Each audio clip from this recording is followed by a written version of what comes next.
மருதமலை முருகப்பெருமானின் 7வது படை வீடாகும். மருதமலையில் முருகனுக்கும் பாம்பாட்டி சித்தருக்கும் புராணங்கள் இருக்கின்றன. பாம்பாட்டி சித்தர் என்பவர் பாம்புகளை பிடிப்பதிலும் அதிலிருந்து விஷத்தை எடுப்பதிலும் நிபுணராக இருப்பவர். இவர் ஒரு நாள் பாம்பை பிடிப்பதில் நாகரத்தினம் என்ற பாம்பை தேடி மருதமலைக்கு வந்தார்.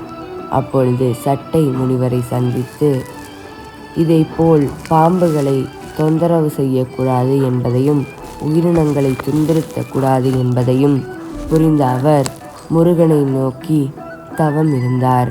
அதில் முருகப்பெருமான் வள்ளி தெய்வானையுடன் காட்சி கொடுத்த ஸ்தலமே மருதமலை முருகப்பெருமான் ஆலயம்.